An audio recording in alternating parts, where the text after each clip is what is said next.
It is 10:30, so let's begin our meeting. Welcome to the Council meeting for Wednesday, the 17th of April 2024. And could we first of all just begin with our karakia, please?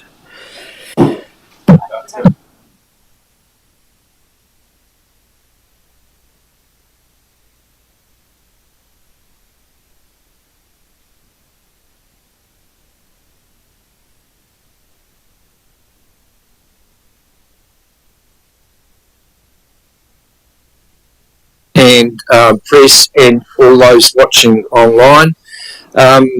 We do have, we were expecting Councillor Proctor online, but it doesn't appear that he's here, so I'll move that his apology be accepted. Seconded by Councillor Horowhenua. All those in favour? Against, carried. Thank you. We have no members of the public who wish to speak to us. We have no late items. Do we have any declarations of interest? Councillor Jennings. Thank you, Mr. Mayor. Just in accordance with the email I sent for the meeting and declaring an interest for the purpose of this meeting. So noted. Thank you. Right, so the only matter that we're dealing with today is the Fast Track Improvements Bill and a council submission.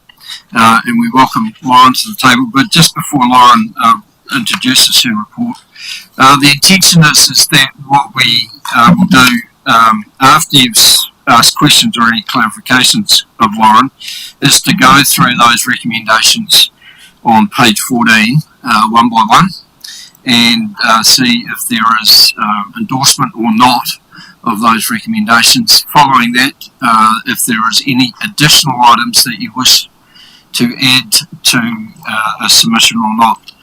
So it will be kept relatively tight, if you like, in terms of speaking to those items. But certainly if you want to make general comments around initially whether we should submit or not, or the context of what we are discussing, please feel free also to do that. But we don't want to drag this out all day talking about individual words or little bits of sentences and things like that. So thank you, Lauren. First of all, Ken, just thank you for the way that you've presented this. I think it's pretty comprehensive and very thorough. Thank you. Thank you, and good morning, Mayor and councillors. The Fast Track Approvals Bill has the potential to be a significant piece of legislation, both for this district but for the nation generally. We'll take the report as read, especially given the public workshop that we had a couple of weeks ago where we had some really useful and helpful discussion to inform this submission. Probably just one thing to flag is it might be of interest for discussion at the end, and that's that the Taituara and LGNZ joint submission the draft joint submission was released on Monday evening, and so I do have a brief summary of some of the key points contained within that submission if elected members would like to hear those or discuss those at any point in today's discussion. Other than that, I'm happy to answer any questions. So initially, the questions, Councillor Tukapoa. Just got two. So your draft submission, point number 5, where it reads, "It is important the bill ensures that the environments and values of iwi hapu who do not yet have treaty settlements are sufficiently protected." I like that, but I want to just test and expand whether that would capture land that's held with OTS for future settlements. Because at least the list I read through from LGNZ, land for this, land for that, there wasn't really mention of the land held with OTS for future settlements. So I believe that land that has been held for future treaty settlements is subject to a slightly different process if someone were to make an application through the fast track process, and that's that it requires the express approval from that body in order to make an application through the fast track process. But I can check those details and confirm that. great, because that's what I'm looking for. And the other one is, and I floated this example past you, how we can add under the environmental, or actually outstanding natural features. For example, Tararua. Like while I think maybe through the workshop the whole mining of it was probably unlikely, what I think could be likely, which I'm looking for greater protection, is having those hideous wind turbines like Palmerston North. Like, I wouldn't like to see that fast tracked up there. That's all our view, that's all of our interest, and without adequate input from the whole community. I fear that something likely like that would be, I might have to do Greenpeace styles and stand up there in front of a bulldozer if they were going to fast track something like that. So I just would like to add outstanding natural features as exempt from their fast track version. I think that would be a practical component we could introduce to the submission. The term outstanding natural features has fairly broad and consistent interpretation across the country, having been well tested in case law. So it's a term that has a set meaning in terms of the RMA. It's not sort of a particularly ambiguous or subjective term. So if we were to include something like that within the submission, that there should be an exclusion or a particular process for outstanding natural features and landscapes, that term would be well understood across the country. Part of the conversations that I've been privy to, Lauren, they've talked about private development as against council projects, and the conflict that might be caused if private people go through this process, and it's projects that sit outside our long-term plan or our district plan or any other things. And is that sort of whereabouts in your submission does that sort of sit? So in terms of the recommended refinements to the bill that are contained within that submission, it's probably more focused on making sure that there is provision contained within the bill that developers in that situation pay fairly for their development and for the cost that would bring to the council and to the community. That point is further elaborated on in the Taituata and LGNZ submissions, and what they have recommended is that if a development hasn't been included in a council plan change or structure plan, and the scale of the development is such that it would be better suited to go through a plan change as opposed to a resource consent, then that is the process that it should go through. But if there was, I guess, a desire to see that point strengthened or to perhaps be informed by what Taituata and LGNZ have said, there would be scope to do that within the submission.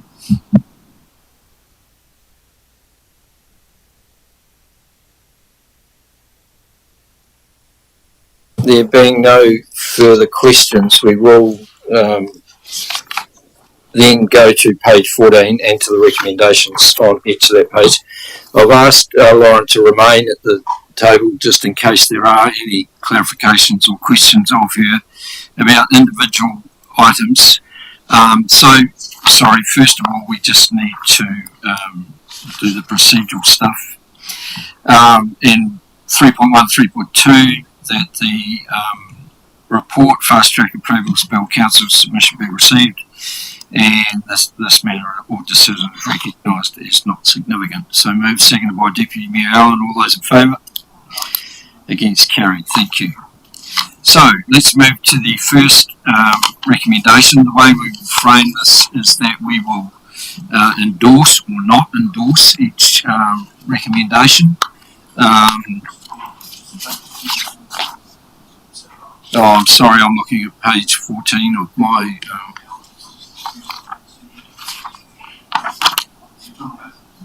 Sorry, I should use the mic. the submission, the last page of the submission. Yes, I think it's page 7 for us. Sorry. I'm curious now to what the extra 3 pages are. Oh, blank pages, okay, thank you. All right, so number one, ensure pre-settlement iwi are not at a disadvantage in the fast track process. Happy to move. Happy to move. Seconded by Councillor Tuapua. Thank you. Councillor Olsen.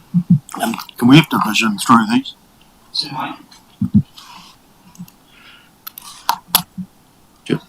Just speaking to the motion briefly, Mr. Mayor, this to me is about fairness and inclusiveness, and it's particularly relevant to our district, to iwi in our district. So to me, it's very much something I do support.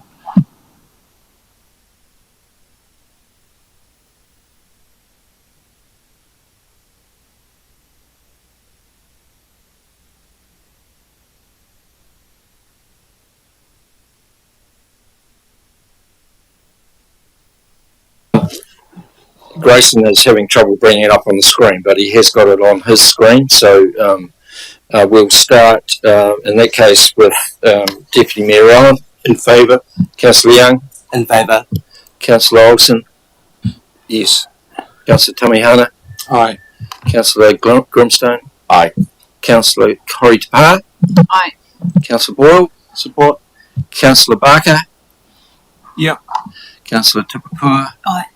Councillor Brannigan, and I will support. Thank you. Moving to item number 2, provide opportunity for HAPA involvement at both the referral and substantive decision stages where this is appropriate. Do I have a mover and seconder for that? Councillor Tamihana, Councillor Grimstone, thank you. Any further discussion?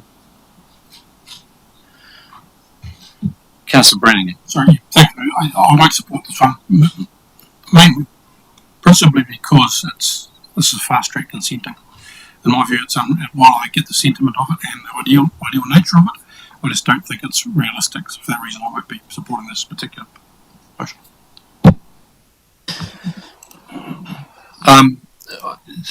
Maybe could I just ask Lauren for some clarification? Where you say this is appropriate, what do you actually sort of signalling there? So what I'm signalling there is at the moment, as the bill is currently drafted, it relies on engagement to occur through iwi authorities, and it doesn't provide an explicit opportunity for hapu involvement unless the iwi authority makes that determination to refer it to particular hapu within that iwi.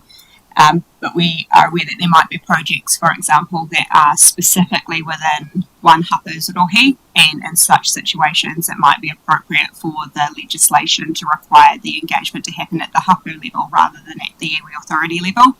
At the moment that's not provided for, and so by having that statement where this is appropriate would allow for those conversations to happen with iwi, with hapu, with council about what the appropriate level for engagement was, rather than that being determined by the ministerial group that would be making the decision on whether to refer the application and ultimately whether or not to approve it.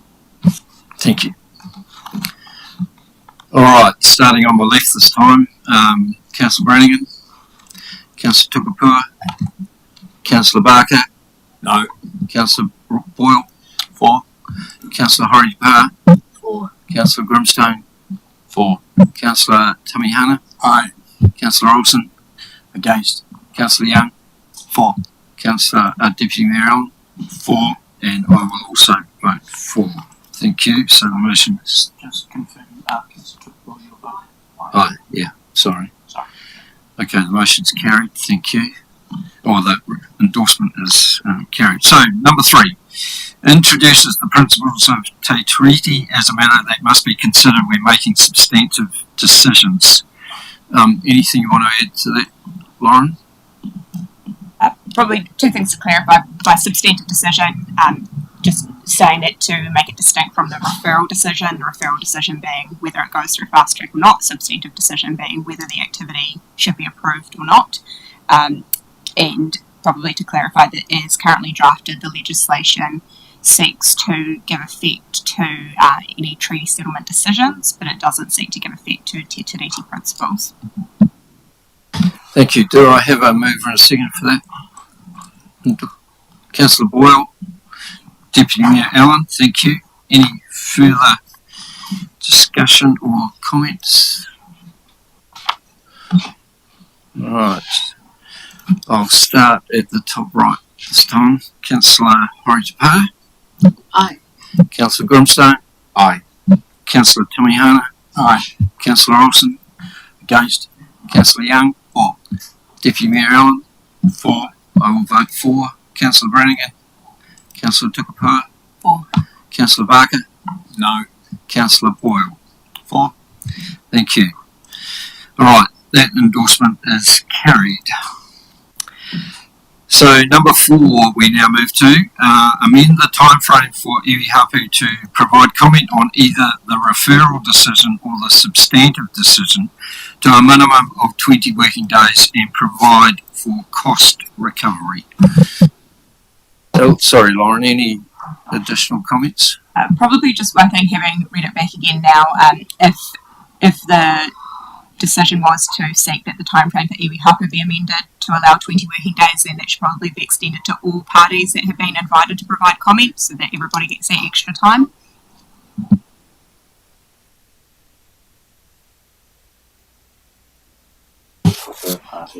So is everyone, can I just have a quick show of hands that everyone is comfortable with that way to go, that we change that word from iwi hapu to all parties? Thank you. All right. This time I'll start with Councillor Boyle. Oh, sorry, we do need a mover and a seconder. Moved by Deputy Mayor and seconded by Councillor Boyle. Thank you. For. Councillor Barker. No. Councillor Tukapua. Aye. Councillor Brannigan. I will vote for. Deputy Mayor Allen. For. Councillor Young. For. Councillor Olsen. Against? Councillor Tamihana. Aye. Councillor Grimstone. Aye. Councillor Horowhenua. Aye. Thank you. All right. Moving to number 5. Provide more strongly for local voice either through a written submission period or by providing local authorities long enough to consult their communities prior to providing comment on proposals. Lauren. So it links somewhat to the earlier, the previous recommendation. As currently drafted, the legislation only gives 10 working days for councils to provide comment to expert consenting panels and the like about their views on the proposal, and as it currently stands wouldn't provide enough time to seek input from communities on how they felt. So just providing, I guess, 2 options there for how local voice could potentially be provided for in the process. Do I have a mover and seconder? Councillor Tukapua, Councillor Horowhenua, thank you. Any further comment? All right, we'll start in the middle this time. Councillor Olsen. Against? Councillor Tamihana. Aye. Councillor Grimstone. Aye. Councillor Horowhenua. Aye. Councillor Boyle. For? Councillor Barker. No. Councillor Tukapua. Aye. Councillor Brannigan. I will vote for. Deputy Mayor Allen. For. Councillor Young. For. Thank you. All right. Number 6. Amend the purpose of the First Track Bill to include the consideration of costs alongside benefits, including a need to balance these and or limit the types of activities that can go through a fast track process, including by making the consideration of significant adverse environmental effects a mandatory in making the referral decision. It's quite, yeah. It must be written by a planner. Lauren. Could perhaps be 2 separate recommendations. The first one being that we could seek that the purpose of the bill be amended to include consideration of costs as well as benefits. It's probably a good time to note what the Taituara and LGNZ submissions say about that purpose and the consideration of benefits. The LG Taituara joint submission suggests that those benefits be explicitly stated that they have to be long-term benefits, not just a short-term or fleeting benefit. And they've also recommended something in there about the benefits being in the public interest. And then in terms of that second part of the recommended change about making consideration of significant adverse environmental effects mandatory and making the decision as to whether to refer, an option there would be to make that a second or some part of the recommendation to break up that very long sentence. I'm just going to ask Grayson then to separate those two for us. 6 will read, amend the purpose of the fast track bill to include a consideration of costs alongside long-term benefits. Is that what you're suggesting there, Lauren? So we would need to be clear that we were recommending that the consideration of benefits needs to be focused on long-term benefits. At the moment, that's not articulated in the legislation, so could theoretically allow for short-term benefits to be the primary consideration. Do you have some suggested wording for us then, please?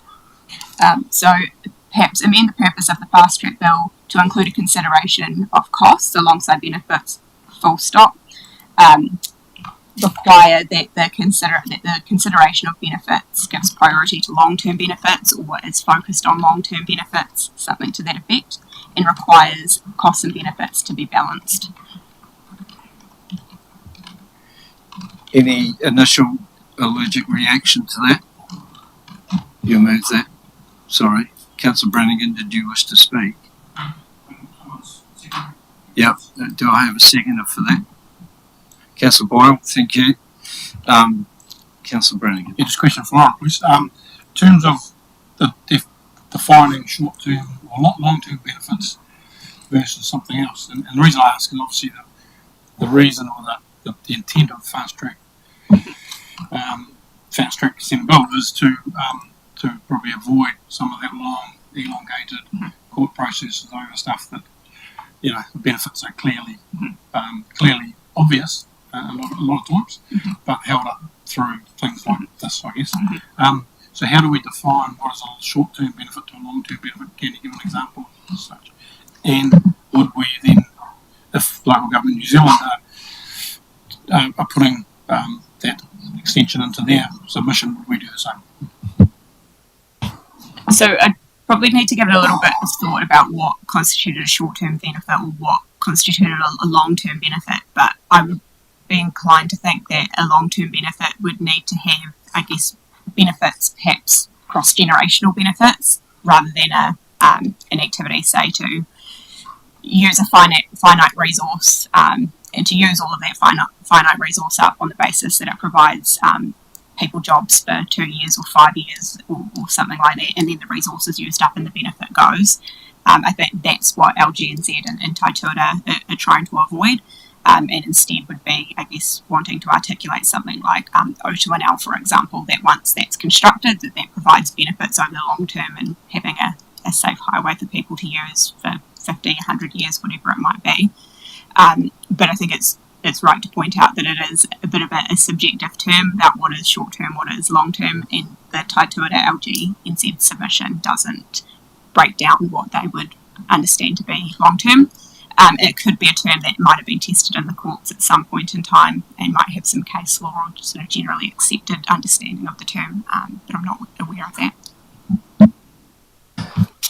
I assume, Lauren, that just by putting it into a submission, then the select committee or whoever has got to consider that sort of comment and make some sort of definition in terms of what that means. That's right. I would expect that they would explore terms like that quite carefully before introducing them into the legislation, particularly when it comes to core parts of the bill like its purpose. Thank you.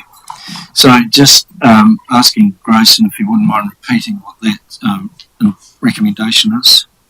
So the recommendation 6 is amend the purpose of the fast track bill to include a consideration of costs alongside benefits, require that the consideration gives priority to long-term benefits and requires costs and benefits to be balanced. So just checking with the mover and seconder of that you're comfortable with that. Okay, this time we'll start with Councillor.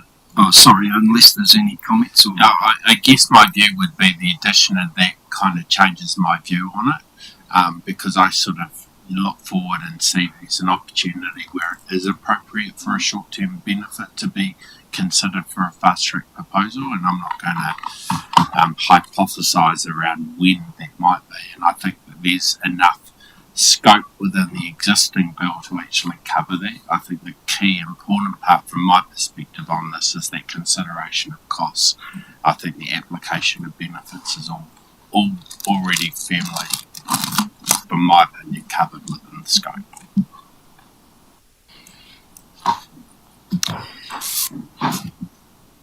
In that case, we'll start with you, Councillor Grimstone. For or against?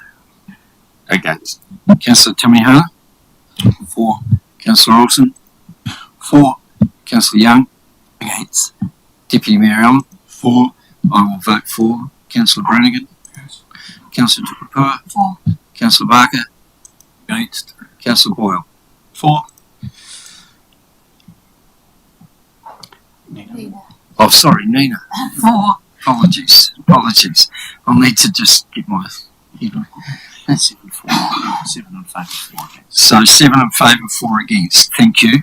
So that endorsement is passed. So now part 2 of that, Lauren, so we maybe called 6A or something like that, which then goes to talk around the environmental effects. Do you just want to suggest some wording for that, please?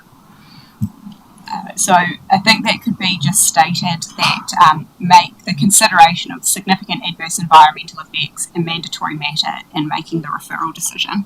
And so what that would mean is that decision makers would need to consider whether a project would have significant adverse environmental effects when they were deciding whether it should go through fast track or not. One of the suggestions made at the forum we had on Friday was that the Minister of the Environment be included in the group of ministers that be, rather than 3, make it 4, and that. So I was going to suggest that later on, but maybe that's a point that we could include in that recommendation. Just to clarify, is that seeking for the Minister for the Environment to be included in just the referral decision, or for the Minister for the Environment to be included in both the referral and the substantive decision? I would expect it to be both. Yeah.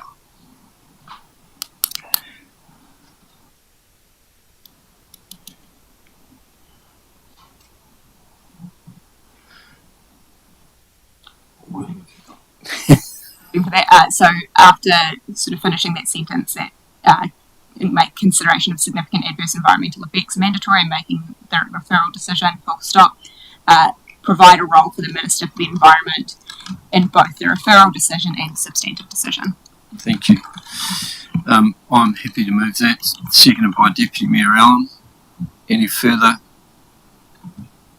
discussion? Councillor Boyle. I'll briefly speak and say that this is kind of a key part that I'd support in our submission. We can see in a whole bunch of other submissions from, the Planning Institute and Forest and Bird and Greenpeace, that this is a key part we need, is to have the Minister of the Environment somewhat involved and have some consideration of significant adverse environmental effects.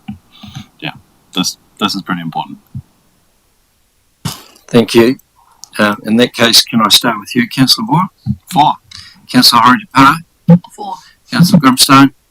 Yes. Councillor Tamihana? Aye. Councillor Olsen? Yes. Councillor Young? Aye. Deputy Mayor Allen? Absolutely. Yes or no is the Absolutely yes. yeah, thank you. I will vote yes. Councillor Brannigan? Yes. Aye. Councillor Tukapua? Councillor Barker? Yeah. We've done Councillor Boyle. Thank you. All right. Now moving to item number 7.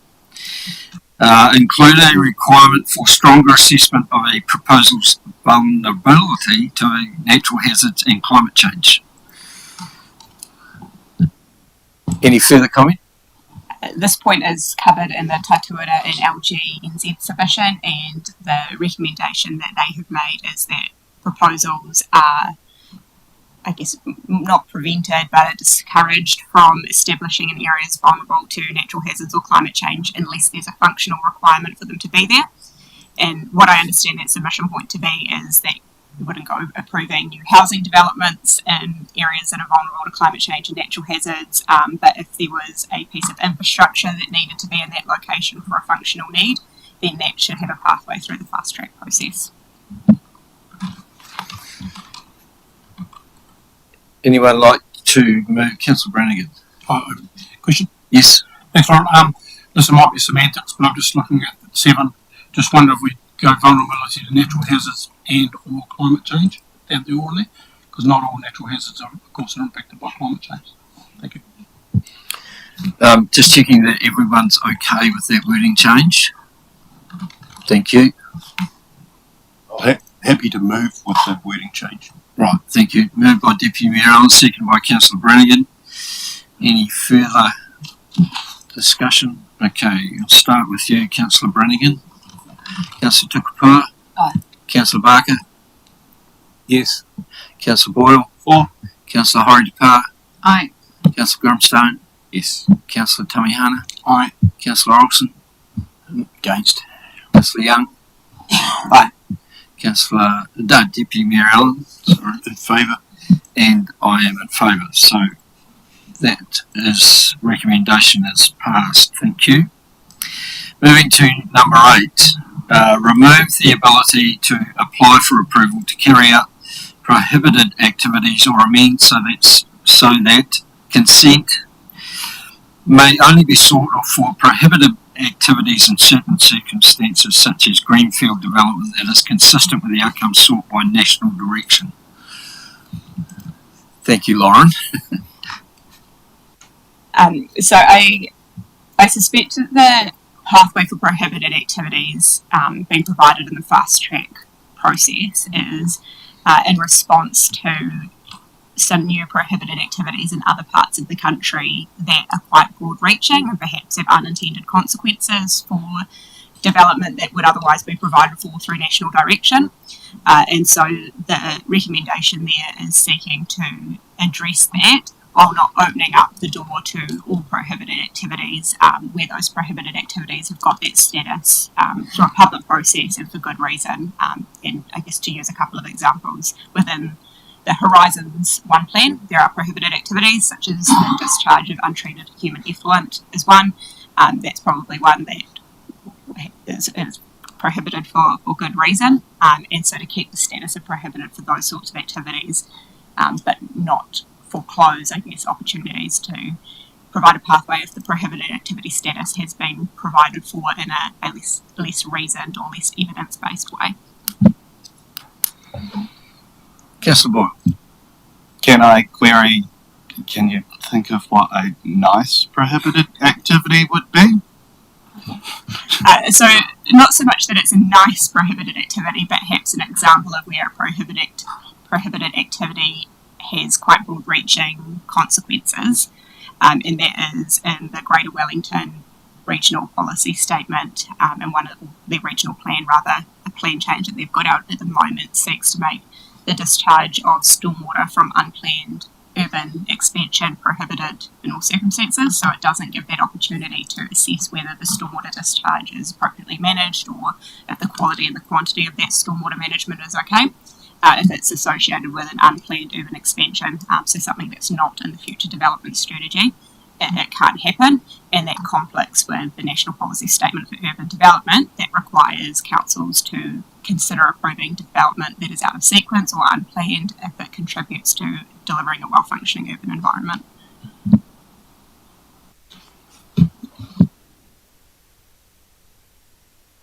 Yeah, just for clarity, so you're saying if there was a development, a greenfield development, that sought consent to discharge stormwater into a receiving environment, it fits in that prohibited category, but there's provision if it can be demonstrated that it's less than minor effects, blah blah blah, that it can still go ahead.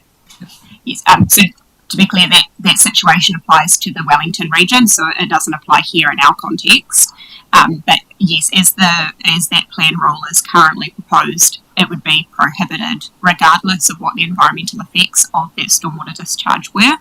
And so the wording and the recommendation here is, I guess, trying to acknowledge that situations like that do happen, and in such a circumstance, if something like that happened within this district or elsewhere in the country, perhaps that it's conceivable there could be a way of managing the environmental effect of that activity and because that activity aligns with national direction, perhaps it's desirable to provide a pathway.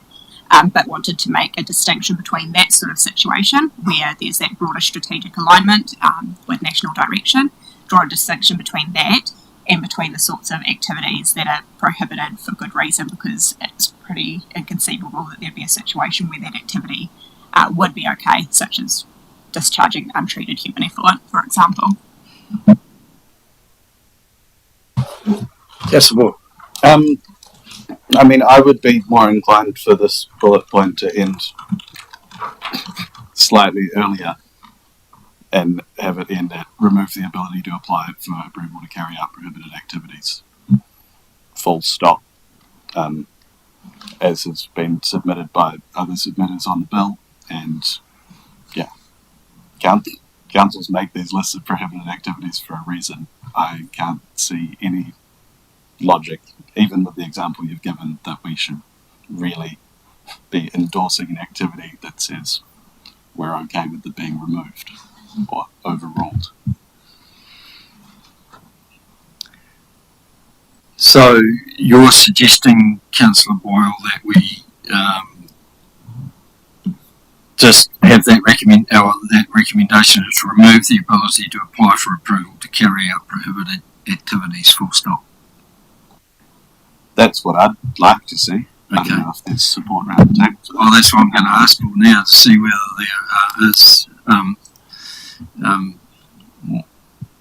is there any support for that change? Not yet, no. I support it. Okay. So, what then I will just ask for a show of hands for those that do or not do support that change. 1, 2, 3, 4. Okay, so that is lost. So we will return back to the original recommendation, which will read, remove the ability to apply for approval to carry out prohibited activities, or amend so that consent may only be sought for prohibited activities in certain circumstances, such as greenfield development that is consistent with the outcome sought by national direction. Moved by Deputy Mayor Allen, seconded by Councillor Grimstone. Thank you. I'll start with you, Deputy Mayor Allen. In favour? Councillor Young. Support. Councillor Olsen. Against. Councillor Tamihana. Aye. Councillor Grimstone. Yes.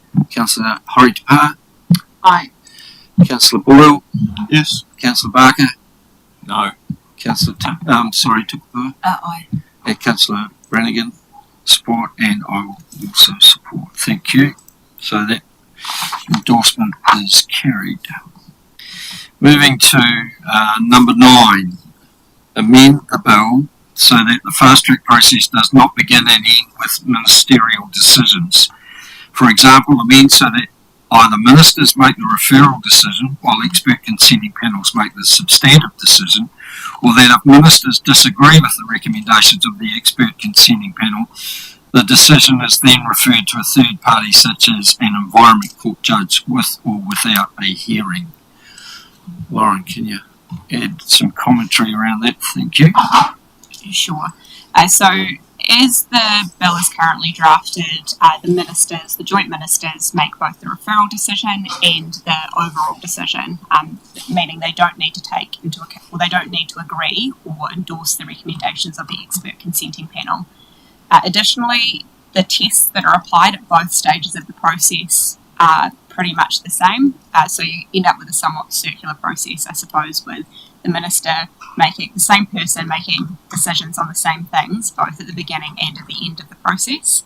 That is different from the fast track legislation that we have seen in the past, most significantly the COVID fast track legislation, in which the minister made the referral decision, but the expert consenting panel made the substantive decision.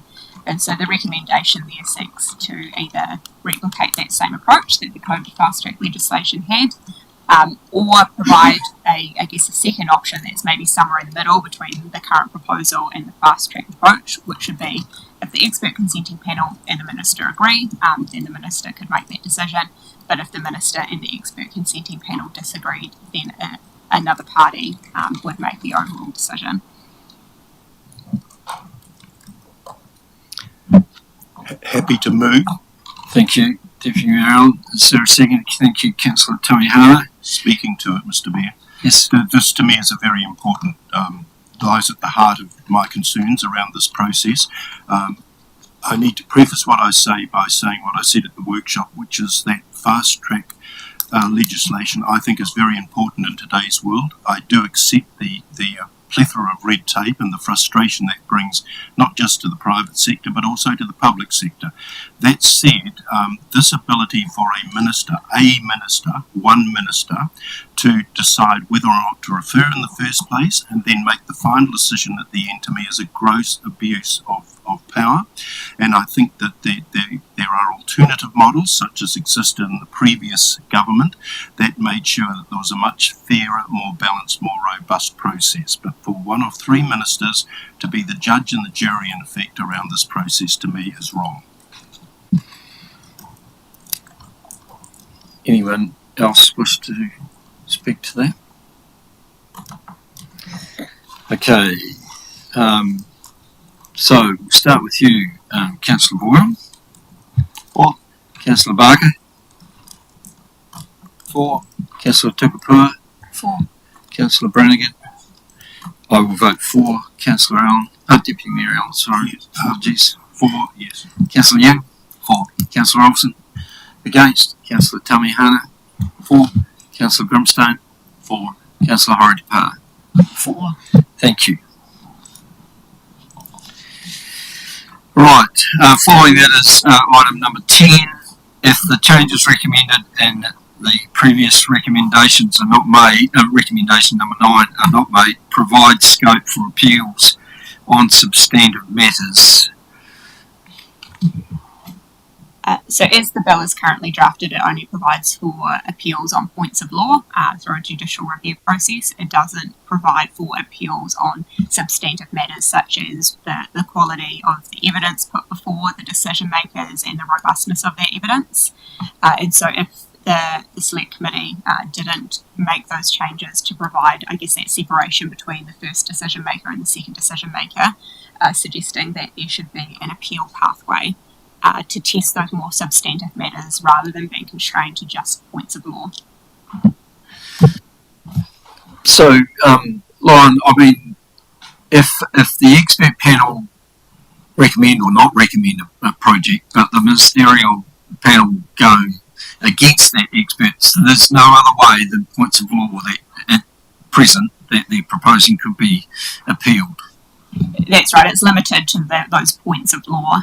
So if there was concern that the evidence that was put in front of the decision makers didn't adequately assess the effects, there wouldn't be an opportunity to challenge that. And the way that an environment court process does, where there's opportunity for cross-examination and testing of experts in that court context. I suppose that almost defeats the purpose of a fast-track process, though, if you're continually going around appealing. Yes, appeals do take a very long time to resolve. I guess, as an example, the Plan Change 4 process that we've just been through, we had some appeals to the Environment Court, 3 quite discrete appeals, and it took approximately 18 months to mediate those. It's obviously a very long time. I suppose the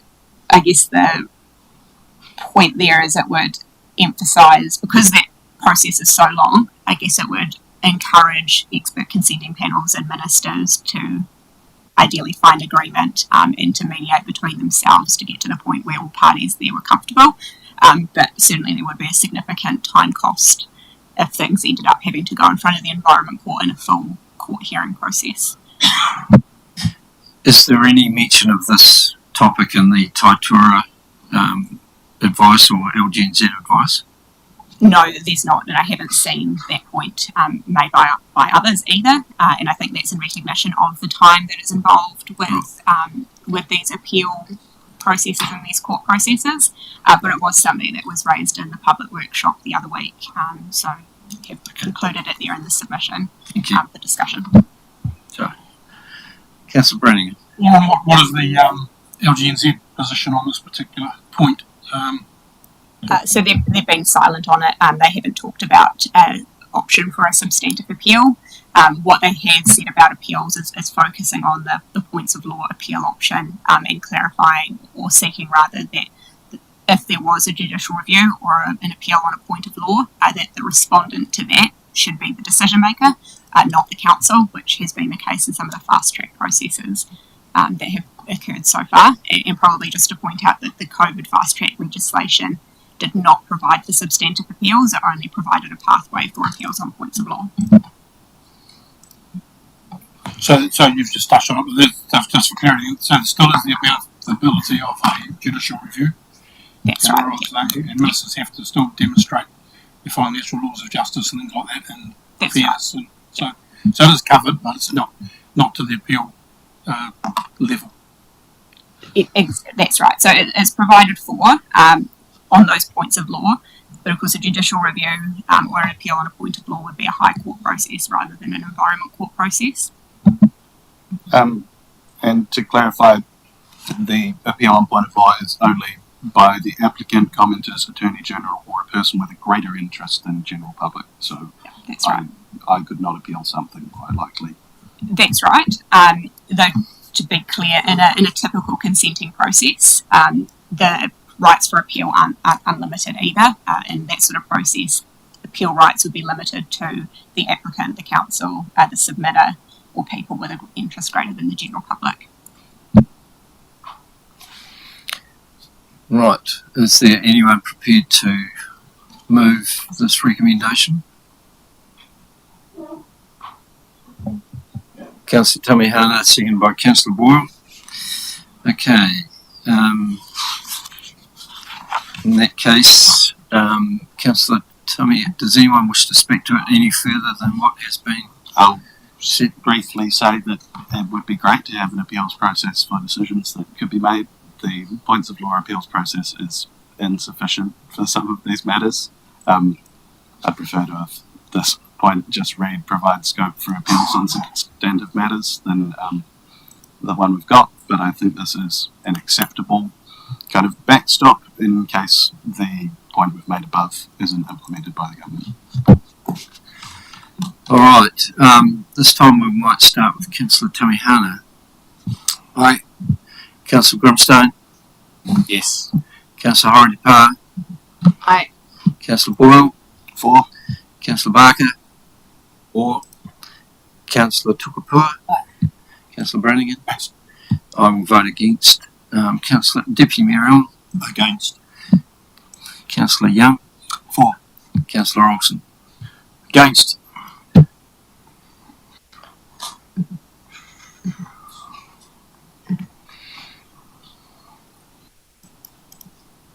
Seven in favour. So the recommendation is passed by 7 to 5. 7 to 4. There's 11 of us. Of course, I was thinking Councillor Jennings is not here. All right, moving on to number 11. Include provisions to ensure that developers meet the costs of addressing unmitigated or unanticipated adverse effects of developments. Thanks, Lauren. So you'll be aware from the report and from our earlier discussions that the consideration of adverse environmental effects is about the fourth or fifth item on the list of matters that need to be considered in a priority order by decision makers under that process. I guess that, coupled with the fast track process, introduces a risk that there could be adverse environmental effects arising from developments that either weren't anticipated or were, I guess, deemed to be acceptable in the context of providing for or recognising regionally or nationally significant benefits of development. At the moment, if those environmental effects, as adverse environmental effects were to arise, to use an example, let's say that we had a large-scale housing development approved for this process, and then it was determined after it was constructed that the stormwater management wasn't appropriately designed or appropriately implemented, and there were adverse effects arising from that in terms of stormwater runoff, the quality of stormwater. At the moment, it would be very difficult to get the developer to rectify that, and so the costs of addressing that problem could conceivably fall on council. So the recommendation there is trying to provide a backstop, I suppose, so that if down the line adverse effects arise, that the costs of addressing those effects aren't borne by councils and communities. Councillor Ross. Just a question there. So they'll still have to go through the proper procedures with council though to implement that work. No, the fast track process is instead of a council approval process. So basically the decision maker would be the minister, they would approve consent, and then council just gets that opportunity to provide comment. So no, there wouldn't then be a follow-on council approval process. And the same would go for assets potentially being vested with council, for example. Council would ultimately be given these assets, invested these assets, but wouldn't have had the opportunity to say yes or no as we would through a standard consent process.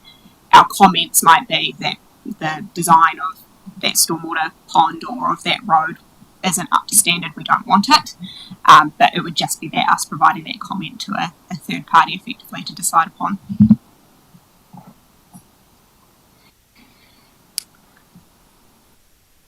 Anyone wish to move? Councillor Tukapua, seconded by Councillor Horowhenua. Thank you. All right. Any further discussion? Let's start with you, Councillor Tukapua. Right. Councillor Barker. Yes. Councillor Boyle. For? Councillor Horowhenua. Aye. Councillor Grimstone. Yes. Councillor Tamihana. Aye. Councillor Olsen. For? Councillor Young. For? Deputy Mayor Allen. Aye. I'll vote for. Councillor Brannigan is also a for. So that recommendation is passed. Right. Number 12, ensure that either the developer or central government funding meets the costs to council's infrastructure. And so what we're trying to address here is that it's conceivable that development could be approved through the fast track process that was either different from what council had planned for through its LTP or signalled through its growth strategy or other strategy documents. Either that's something different, it's earlier, it's larger, differs in some way, and that could result in costs being passed on to the council and then by extension to the community. And so what the recommendation there is trying to achieve is that either the developer or the central government can pay for those costs. Perhaps we're not too fussed on who it is, so long as it's not the community. And this point is captured in the Taituata and LGNZ submission as well.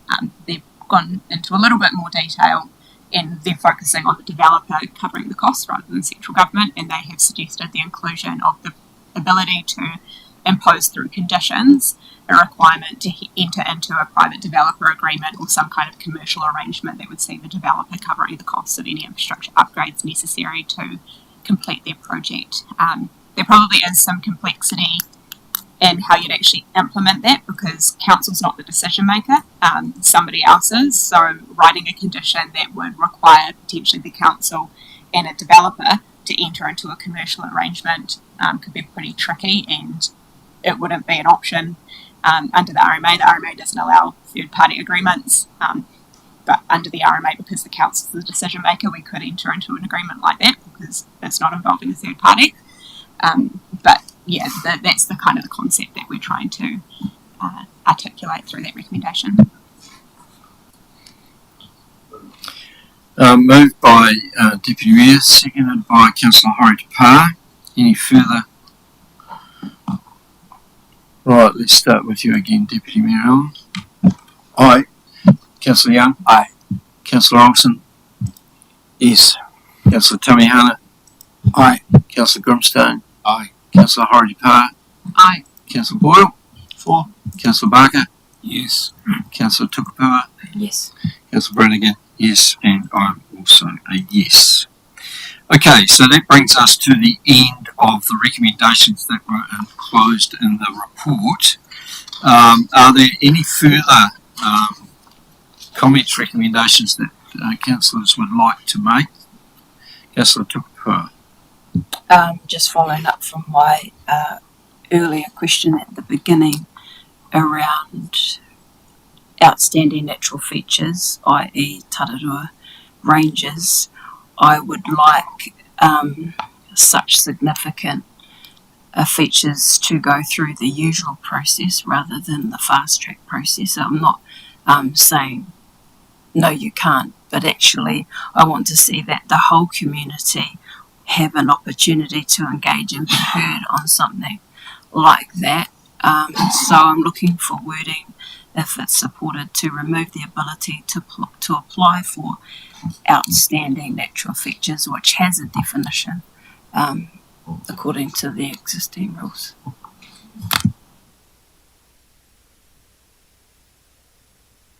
Can we just ask Rosen to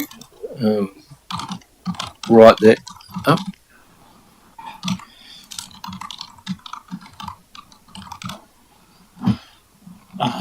So something along the lines of that fast track consenting not be permitted for activities around or on outstanding natural features or involving.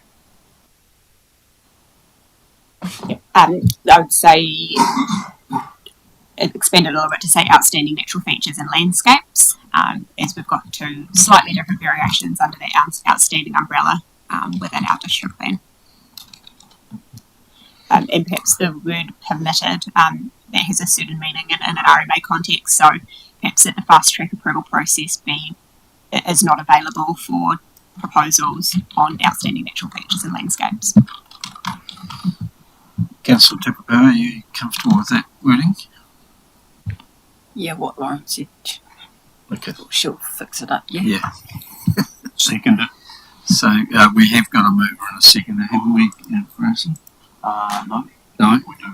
We do with Deputy Mayor Allen. Okay, I thought someone else said no. Okay.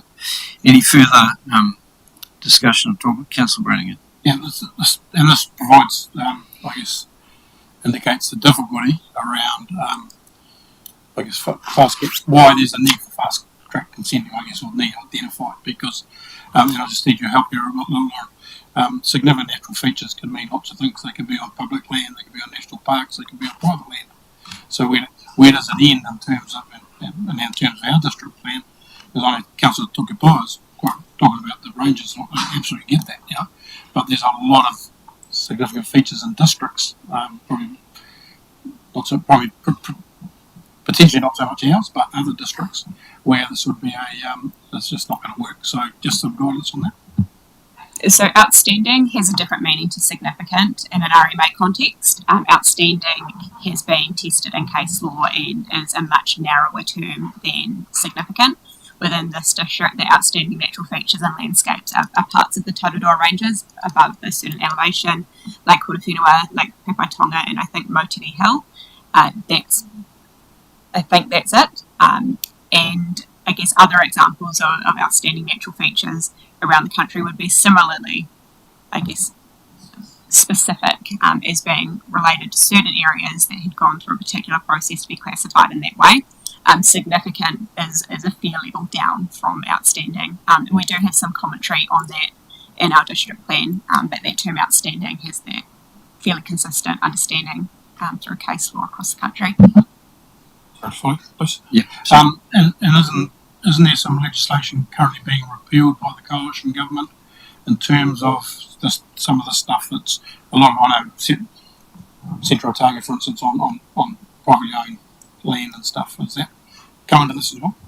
That's a slightly different piece of legislation. I think what you're referring to there is the National Policy Statement for Indigenous Biodiversity that sought to classify significant natural areas, being significant in terms of the Indigenous biodiversity that those areas carry. That significant area is a step down from the outstanding landscapes and natural features, which would be much more, I guess, discrete and identifiable on a map, as opposed to areas of Indigenous vegetation that would be much broader and wider in terms of how they spread.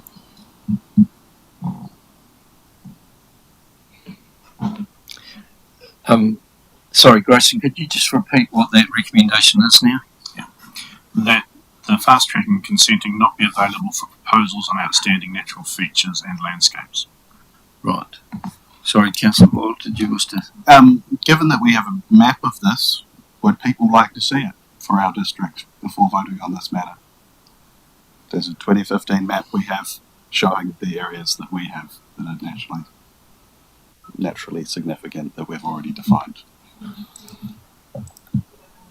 How many feet stone? How many are there? 1, 2, 3, 4, 5, 6, 7, 8, 9. Can I email me the link?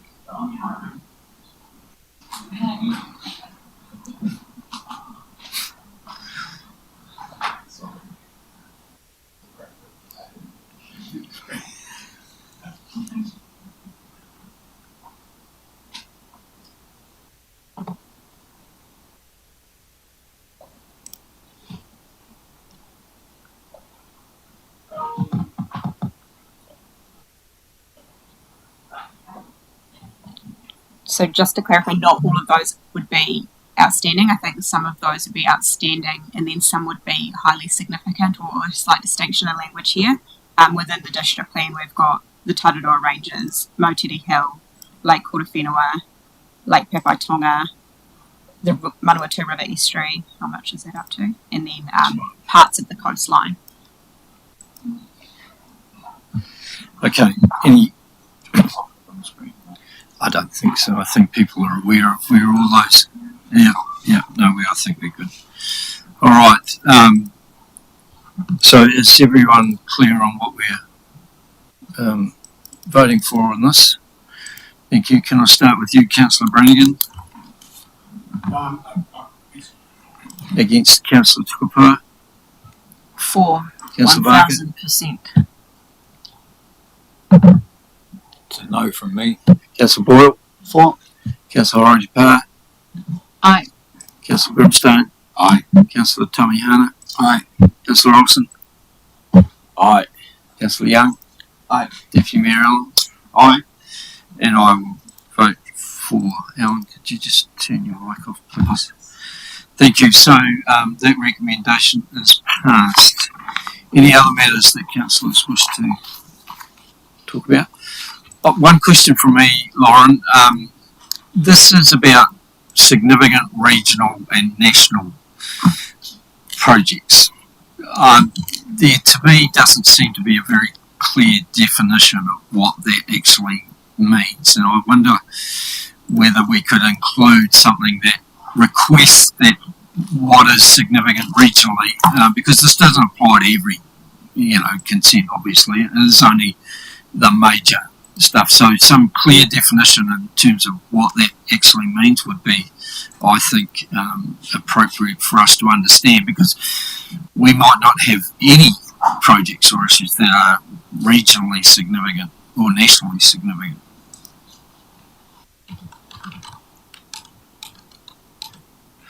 So my proposed wording for that is just that a clearer definition of what is regionally significant be explained.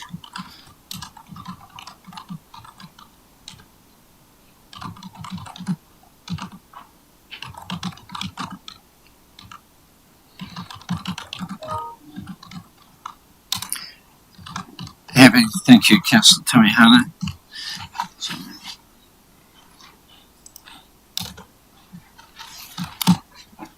Clear definition of what is regionally significant included in the Act. Yes, thank you. So the wording is a clear definition of what is regionally significant be included in the Act. And I have a second from Councillor Tamihana. I'll start of 4. Deputy Mayor Allen? For. Councillor Young? For. Councillor Olsen? For. Councillor Tamihana? Aye. Councillor Grimstone? Yes. Councillor Horowhenua? Aye. Councillor Boyle? Aye. Councillor Barker? Yes. Councillor Tukapua? Aye. Councillor Brannigan? Thank you. Okay, so that recommendation is passed. Any further? In that case, can I just go back to 3.3, which is that Council adopt the fast track approvals bill submission. And I'm happy to move that. Is there any? Deputy Mayor Allen is comfortable to second that. I'll put that motion. All those in favour? Oh, do we need a division, do we? Or can I just have a quick show of hands? Since we've been through it all. Do you want a debate?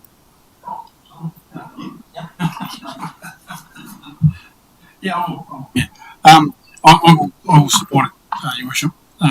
There are parts of the submission that I don't personally hold, but I think there's, as we talked in the workshop, I think we finally got to a bit of agreement that this is about what's good for our district and the wider country. I think we all understand what the intent of the fast track consenting is in our current economic climate. We need to get things going, and there will be winners and losers, as there is in everything that's done, and everything we do. But I think the submission that we're putting in is reasonable.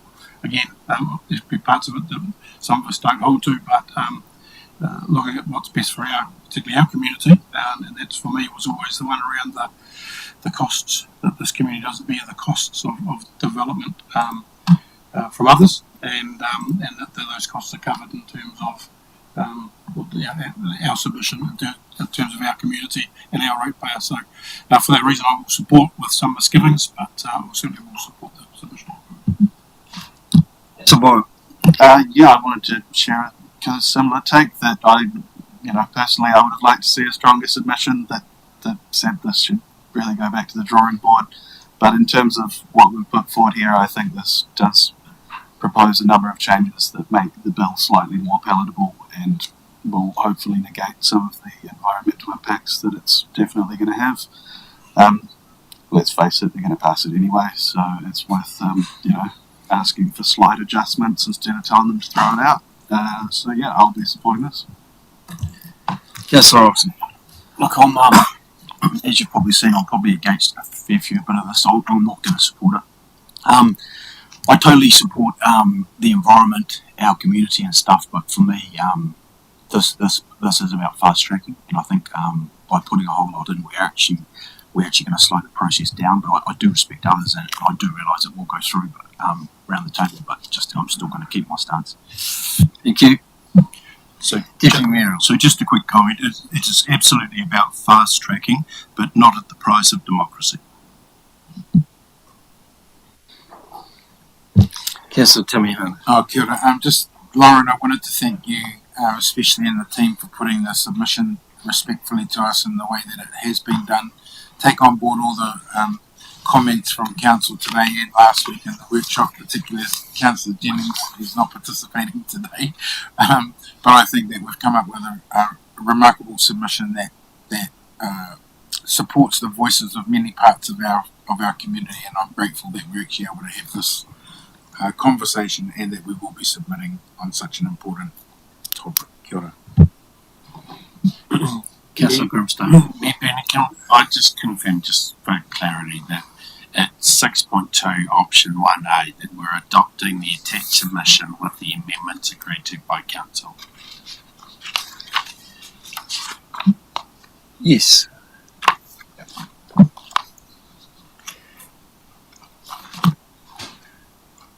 We can include the word amendments following that as well, can't we? Adopt the fast track bill submission and amendments. Thank you. Councillor Tupapo. Yeah, I'll be supporting the recommendation. I do support a fast track process for reasons already expressed around layers of cost and some bureaucracy, but it's not perfect, and I'm glad we've democratically chosen what our points of definition are, even though they won't go with all of them. I'd like to thank everybody for supporting the outstanding natural features, which you heard is specific and actually names certain things, which you all know that community would want to have to say about. I am surprised though, Ross, that you didn't because the Manawatu estuary's on there. But anyway, yeah, thank you everybody, and is what it is. Look, noting some of those comments, we will continue with the division voting system. So I will start, and I will say yes. Deputy Mayor Allen? Yes. Councillor Young? Aye. Councillor Olsen? No. Councillor Tamihana? Aye. Councillor Grimstone? Yes. Councillor Horowhenua? Aye. Councillor Boyle? Yes. Councillor Barker? No. Councillor Tupapua? Yeah. Councillor Brannigan? Thank you all. Yeah, look, special thanks to you, Lauren, the way you were able to read the table and produce a submission like that is to be commended. Thank you for making the process a heck of a lot simpler and easier for us to be able to follow and understand. And I think the commentary and discussions that have been, we've had this morning have been really valuable and a great way for us to be able to move forward and continue this discussion. I think we're all a lot more aware of the issues that are contained in this reform, because I don't think a lot of us actually, until we saw the detail in there, what is envisaged in the long term. But look, I think most people agree that the present system is clunky, but hopefully this will go some way to remedy that in the future. But thank you, councillors, for the way that you approach that discussion, and thank you to all those that were involved in putting it together. Yeah, appreciate your time. Thanks, Lauren. That in fact brings our council meeting to a close, and we will have a 10-minute break, and then we'll be back with workshop.